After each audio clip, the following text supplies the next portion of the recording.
Hello and welcome to the TMZ podcast. Oh, I'm Charlie Cotton. I'm Charlie Neff. What are we doing right now? It's going to be a great episode, man. Okay. It's going to be a great episode. We're talking about Dr. Dre. He's being sued by his former marriage counselor for harassment. Oh, wow. What a turn. It's a pretty funny story. Jennifer Lopez admits to being hurt by social media comments. But says people got her all wrong. We got her all wrong. Diddy's legal team, they're implying that the feds leaked that Cassie beating video. Yeah, and now it's made him the enemy. Yeah, they're saying that like the government's trying to sour everyone against me, and I don't know. This is going to be an interesting legal fight. And finally, Travis Barker's daughter, she says that she's not educated enough to vote. She doesn't want to get educated either. And so much so that she says she'll vote next year. Yep, next year's a big election. She's going to be voting the 2025 big election. To begin with, though, Dr. Dre, he is being sued by his former marriage counselor for harassment. Apparently, according to the psychiatrist, Dr. Dre keeps threatening him to the point where he feels that he needs to walk around always in a bulletproof vest. That sounds terrifying. It really does. The lawyers provided all these text messages from Dr. Dre to him, where Dr. Dre calls him a bitch and a piece of shit, and he threatens to make you pay for that. So now he's really worried for his safety. This guy. Yeah, but by the way, he's not suing just for a little cash. He is suing for $10 million, and he also wants an order requiring Dr. Dre to stay 100 yards away from him. $10 million would be a nice payday. That would be a nice payday. He's a billionaire, isn't he, Dr. Dre? Yeah, I think so. Because he had Beats, right? He had Beats, yeah. The funniest part of this thing is that this psychiatrist, Dr. Sophie, he said that Dr. Dre hired men to impersonate FBI agents in order to gain access to his home and threaten his physical safety and send a message. That sounds terrifying. It makes you wonder, what does this psychiatrist know about Dr. Dre that has him threatening his life, allegedly? Well, these guys dressing up in suits and with little earpieces. Hi, we're the FBI here to talk to Dr. Sophie. Right. It's a bit crazy. Well, what Dr. Dre is angry about, and they have actually responded to Dr. Sophie's his attorney. Dr. Dre's attorney. They say that Dr. Sophie was terminated when it was revealed that he was encouraging one of the children to take sides against Dr. Dre, even encouraging his son to go to the press with false allegations in order to force a financial settlement that he recommended. So Dr. Dre is saying that we want to get you sort of disbarred or whatever from psychiatrists. What is that word I'm looking for? They want to end his career, basically, because of all of this meddling he's done that is supposedly illegal. And now this suit comes out against Dr. Dre, and now it's a back and forth. But it's interesting to me because, Dr. Dre is admitting he does have beef with this guy. So then it makes you wonder, well, is this all true? Were there these guys showing up pretending to be FBI agents? I mean, that sounds plausible. Dr. Dre's just really angry at this guy. He thinks that the marriage counselor who was trying to resolve things between him and his ex-wife, which he didn't do a very good job because they hate each other. He thinks that he kind of took sides for his wife's side and then tried to sort of when he was mediating the divorce, then this counselor, kind of push things in her favor for some reason, which if true is really bad. Yeah, but also I feel like people, when they turn to a psychiatrist, they want some kind of reassurance, oh, I should do this, or no, I shouldn't do that, versus someone literally just listening to you and not giving any advice. You do kind of want advice, right? Yeah, you do, but also you want them to be non-biased. You don't want them to be on anyone's side. But what if your advice is, break up with so-and-so? And then that person gets mad. You told her to break up with me. Well, I'm just giving the advice based on this person's toxic history or whatever. I mean, yeah, that's fair enough. If this psychiatrist really went and got the son to do something in the media, then that's what if pretty the son crazy. wanted to? Well, I guess it's all going to come out in the court case. Right. It's all going to come out. All right. J-Lo. J-Lo. Big J-Lo news. So you remember how she did that interview with Interview Magazine with Nikki Glazer? All these headlines have been coming out. Well, there's a new part of the interview that's been released. And J-Lo admits that social media comments can be hurtful. Okay. But the fact that J-Lo reads social media comments, I thought was kind of interesting. Of course she does. But so she said, I learned a long time ago, basically pointing out that social platforms didn't exist until she was already famous. And she doesn't put too much weight on what online trolls say about her. She said, social media, because it came along after I had been in the public eye for a while, I don't take it seriously as everybody else. She said, I know I'm a good person. I know I'm a good mom. I know who my friends are. I know my friends know who I am, my mom, my dad, all that stuff. And if you have to deal with a long career, you have to learn how to deal with that part of the business. And she said that she's able to tune out the noise because she knows herself better than the public. Bullshit. You think it's hurtful to her? Yeah. Let me read. I know you just read out a bunch of quotes. Let me read this quote. Yeah. Some people are going to love you, some people are not going to understand you, and some people are just going to want to hate you, and none of that really matters to me. What matters to me as an artist is doing work that inspires me, whether it's a huge commercial success or something that only touches one person and nobody ever fucking sees it. It doesn't matter to me. You think it matters to her? Desperately matters to me. Oh, no. She, like, people's affection for her and just validation matters to her maybe more than any other celebrity. Maybe JoJo C was up there too. I think it's kind of like a weird topic for celebrities that are actors or singers because your business, your success is based on if people like you or not.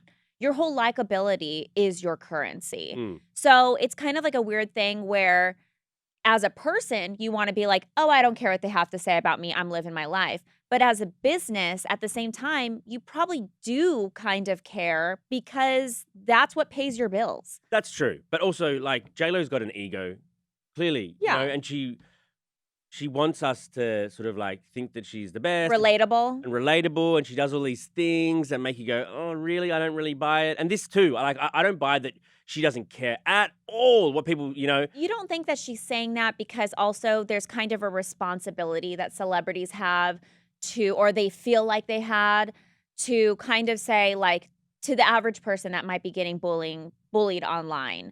You want to say, like, they don't know you. You're better than that. You can rise above. This is her kind of being like, well, to the average person that might be getting bullied online, if J-Lo can tune out the comments, then I can tune out the comments. I think this is her trying to be like an example for people. I mean, that's a, you know, nice reading of it. Yeah. She didn't say that. She didn't say, like... Well, but you got to read through the lines, right? She also doesn't want to be like, oh, I'm lying so I can set an example. She's not going to say that. Do you think it doesn't matter to her at all if something she produces is a huge commercial success or only touches one person? I definitely think it matters to her, but I think she feels she has a duty to kind of encourage people. If people don't like you or if things don't work out in your life, you can rise above. That's not what she's saying, though. But I think you can read between the lines and say that. But however, I will say now I feel like newer age celebrities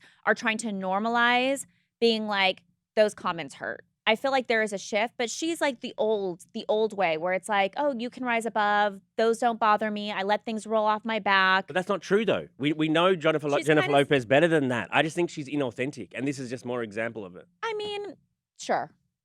Okay. Great. I'm glad we've resolved that, Charlie. Interesting new development in the Diddy case. Yes. Because Diddy's team is kind of punching back now for one of the first Punching back or grasping at straws. Maybe. They are saying that the Cassie tape, which is kind of like, it seems at this stage, like just about the biggest piece of sort of like bad evidence against Diddy and what he may have done behind closed doors. I mean, it changed the whole thing against him because when Cassie had originally released her, or when we first obtained the documents about what she had alleged that he did, people still didn't believe her.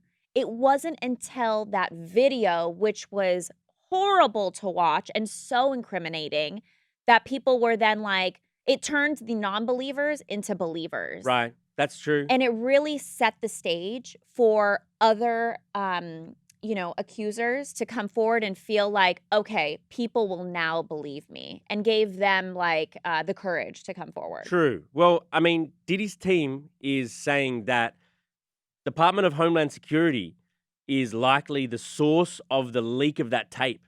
And the reasons they give are that DHS agents were often quoted in news stories about the raids, that Cassie was not likely the person who gave that video over because otherwise she would have talked about it in her lawsuit that she had against him. Right. Also, they think the timing of the leak is interesting.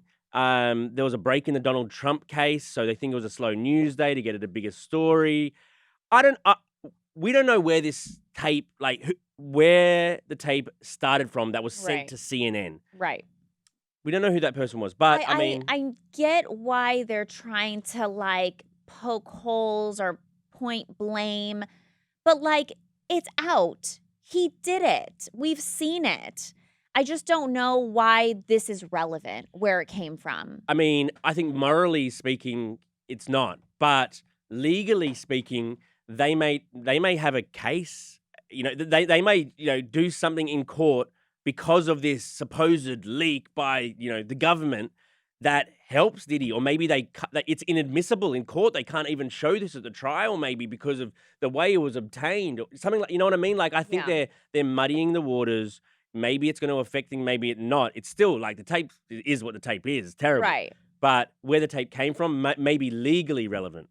Maybe legally relevant, but in the court of public opinion, we don't care where the tape came from. We've seen it. We know what you did, and it was horrific. Yeah, public opinion has made their mind up, that's for sure. Yeah. Okay, onto our almost news segment here at the end. Travis Barker's daughter is saying she's not educated enough to vote. Let's listen to some of what she had to say. Talk about it, and I'm not fully educated, but I do have an opinion, and I keep it to myself. Not voting isn't crazy in my opinion at all, because if I don't feel like I have the exact education for what I'm voting for, how is it right for me to vote for something I'm not completely educated on? I could educate myself, but then again, why am I doing that if I genuinely really don't care? Oh, she should not have opened her mouth. I agree. But I kind of don't, she's speaking her truth. She's being honest. I'm okay with it. A person that's 18, privileged, rich, probably not going to have a good view on politics. Yeah, maybe she doesn't have she's an 18-year-old who's lived in a bubble her whole I didn't vote when I was 18. Right, but A, this is a very, very important election. B, going on TikTok Live or Instagram Live, whatever, and talking about it, and proudly talking about how you don't know enough to vote and you refuse to learn. I feel like she said she was proud of it. I think she was just trying to be transparent because that's what her generation is. But I mean, yes, she's opening herself up to scrutiny because people, on both sides are very passionate about who they're voting for, how they want people to go out and vote. But at the same time, as a voter, I don't necessarily feel like I want people to vote that don't know who they're voting for. I mean, I can sympathize with that, but also you do want people to know all the facts, right? Or have kind of an educated but opinion. I mean, look at most of the people voting probably don't have that as educated as you'd like to be, maybe. But Alabama, if she's going online and saying this, then why don't you spend a few hours looking on the internet? She doesn't want to. But she wants to go shopping. I know, but it's not important to her. It's not whatever happens in this election. Not going to affect her. But that's not true. So rich. She just doesn't think it is. At 18, you don't think anything's going to affect you. But we know that there's a big choice between the two candidates, and her life will change one way or the other. I don't think so. I mean, and she kind of said, think so?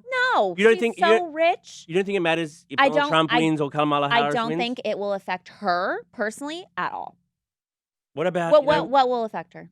If we have a major war, or if there's more riots, or someone tries to end democracy, that might affect her. That might get to her if they try to end democracy. I mean, she even said she might vote next year. Yeah, I mean, so I just don't. There won't be any more elections after this 2024, and maybe Alabama could help. Yeah, I don't. That's sweet, Charlie, to have some you kind of like have hope in her that maybe she'll turn things around. She ain't turning things around. She will. On November 5th, there'll be a picture of her outside a voting booth. Oh, you think maybe With I voted sticker. 100%. Okay. You hear it right here, right now. Let's Yep. see if that happens. Okay, hit us with Today in History. Today in history, today is World Mental Health Day. Okay. What are you going to do to make sure your mental health is stable today? Smoke a bowl. Jesus. Did you grow up with DARE? Dare to do drugs. No, I actually don't know what it stands for. DARE. It's like the don't smoke program. Right. Yeah. No, I didn't, obviously, because I do. I thought you have health problems from smoking. I do. Okay. Moving on. All right. Today, in this day on 1979, Canadian hockey player Wayne Gretzky made his NHL debut with the Edmonton Oilers. Do you like hockey? In Australia, we do field hockey. We don't do ice. Oh, okay. We have field hockey here too, like in Yeah. high school and stuff. You can play it. Yeah, Wayne Gretzky, he's a pretty big deal, I hear. Yeah, massive deal. And this is kind of like a hot take. Hottest athletes, 100% hockey players. Oh, okay. Oh, you like the scruffy I sort of guy, like rugged. a big masculine man that looks like he can kick a door down. Here I am, Charlie. I don't know, Charlie. This day in 2003, Kill Bill was released in theaters. Oh, yeah, that's a Did good you like movie. that movie? Quentin Tarantino, maybe not his best, but it's not bad. Yeah, and Uma Thurman. Yep. I wasn't a super fan of that movie, but I know it's got a cult following. This day in 2022, Elton John's song with Britney Spears, Tiny Dancer remix. We're flashing back to 2 years ago. Yeah. Can you remember? That's history. Yesterday is history. Did you make history yesterday, Charlie? I mean, I shot a great clips, I guess. Oh, no. But it was top 10 this day in 2022. Okay. Birthdays? Birthdays, Brett Favre and David Lee Roth. Happy birthday, guys. We love you. We love Not really, you. actually. All right. Thank you, Charlie. Thank you, Charlie. And have a good one. Oh, Bye. What did you say at the end? I don't know. My brain's not working.